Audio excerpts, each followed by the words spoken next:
Hello there, welcome to my channel. For anyone who is new here, I make primarily Sims content and I mostly focus on The Sims 3 just because it is my favorite game, though I do play other iterations from the franchise as well. Now the main point of this video is to go over a list of all of my favorite gameplay fixes or mod add-ons that I use in The Sims 3 for better gameplay. First is a very small mod that was created by All Sorts. It's a basic tweak to the vending machines that come with the University Life expansion. You will, of course, need the University Life expansion to use this mod, but all it does is give you a pop-up menu for all of the items that are possible to receive from the vending machines.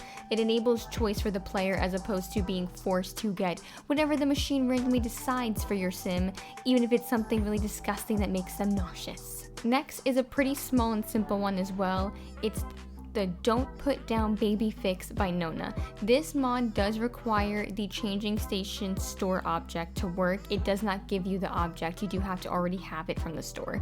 But the mod literally does exactly what the title says. The Sims, when they are giving their child either a bath or are changing them with the changing station, they won't put them down after doing the interaction. EA, why did you program the object like that? I don't understand. Then we have a mod that does not require the original store object for it to work, but it was created by Maya, and it is a version of the infant playmat that comes with the toy machine from the store, and it actually gives it real functionality. It is literally one of the cutest things, and it gives infants something fun to do, which is also really nice because infants don't really do much. But I believe they also converted the animations from The Sims 4, at least some of them, but it allows families to do like tummy time with the baby while they're on the playmat. It allows them to do peekaboo, or they could just play. It also even allows the infant to play on their own, and it has a toggle on and off button to turn on like the playmat so they can play with the little objects, which is super cute. And it allows the family member or whoever's interacting with the infant on the playmat to build relationship with them, which is really great. I also recommend other outfits for infants. I can probably give a link or two for that, just so that it doesn't look as awkward as if they were wrapped up in their typical outfit that infants usually receive, which is when they look like a pig in a blanket. But the second mat that I have is a 4:3 conversion. I'll also link that below in case you wanted to do that, but you do need Maya's original mod for that playmat version to work. Next is a crucial mod in my opinion.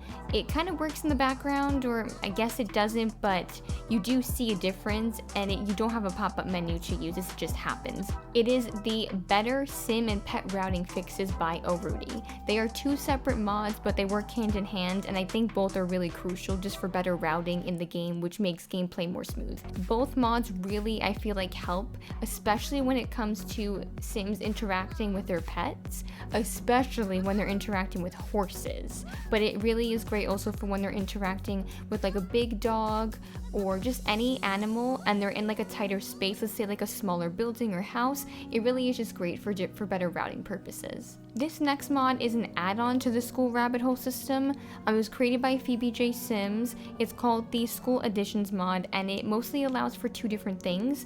First, it can let you manually click on the school and tell kids or teens to attend their after-school activities, but this does require the Generations expansion because that is the EP that allowed kids to have after-school activities. The second portion of this mod has to do with sickness moodlets, and it's if a child in your household has like a germy moodlet, they can ask an adult to call the school to get permission to stay home. But of course, when I was recording the footage, my sim got a snow day, so school wasn't in session and I couldn't have the menu pop up to show you the interaction. Oh well. This next mod is great for storytelling, and it also is a great fix to this somewhat broken punishment interaction that kids or teens receive with the Generations expansion. Like if they get caught, being out after curfew. There are various options with this mod. My favorite interaction is the timeout one. Kids will go to the corner by like a wall and just huff and puff until the time meter runs out on the moodlet. It is such a funny interaction. It's so cute, and they just look so sad and upset, and it's just so funny. The parents can also decide to let them off the hook after the moodlet is over if they wish to, and then they will no longer be punished. Another cool option is banning an object in the house so that the punished sim cannot use it for a certain duration of time. They also get a funny moodlet for this, and they will walk around like kind of angrily due to the moodlet, which is so hilarious. The last two mods that I will be discussing do require the store objects. You do have to have the original object, I believe, for these mods to function properly. But wow, are they some great object overhauls, and I find them essential for using these objects in my gameplay. First is the Beastro Professional Oven Overhaul by Fontons12. I'm sorry if that's not how you pronounce that, but it completely alters how the business as usual Beastro Oven works.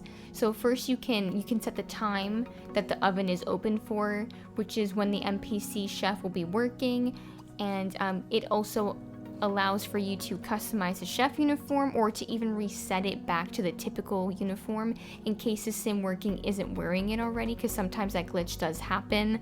It also allows for you to set your own custom menu.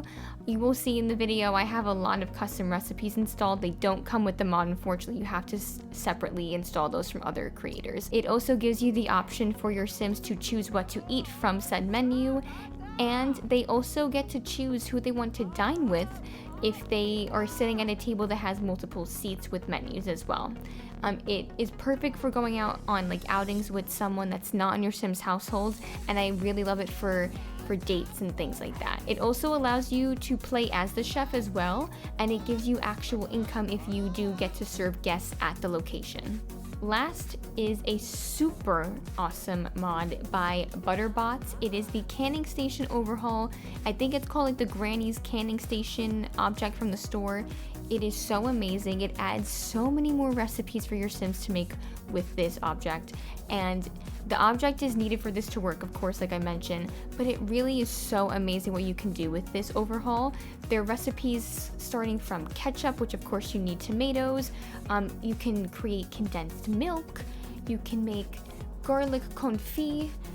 Even things like shrimp toast, which you need lobster because we don't have shrimp in the game as a recipe, so they use, I guess, lobster as a substitute. But it really is just so amazing what you can make with this. It does take from the original object how you can either use like toast or I think like scones or something, and it will put the spread on like toast or something depending which object it makes more sense with. But it also adds in a small selection of things like canned soup recipes, which can be preserved and then they can be uncanned for your sim to eat when they please, which is really amazing as well. And I think it does give you a moodlet too.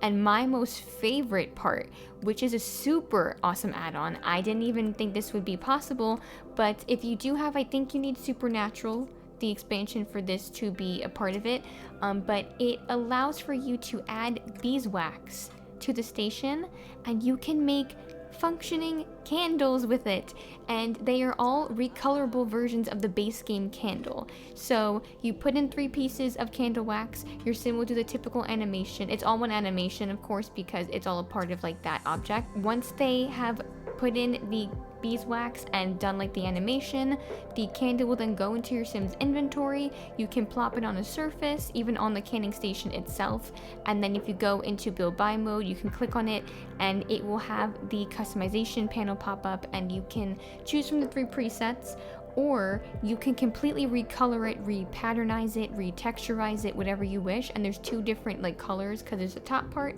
with the wax and then like the side portion. And I feel like it gives more reason to actually use the base game candle that comes with The Sims 3. And it fully functions like it usually does, so you can have it lit, the flame will be there, and then it'll go out when you extinguish it. And that will be it for this list. Thank you so much for watching. Anything that I mentioned will be placed in the video description. Make sure to click show more. The list will all be there for you to choose from if you want any of these mods I mentioned today. And yeah, don't forget to show the creators some love as well. Check out their pages. A lot of these mod creators have made many other mods for The Sims 3, and they're super amazing and talented. And also, if you did enjoy this video, don't forget to give it a thumbs up and to hit that subscribe button to see more of my content. I have quite a bit of stuff on my channel. I also do live streams sometimes on both YouTube and Twitch, so check that out as well if you'd like. And yeah, I hope to see you in the next one, and take care. Bye!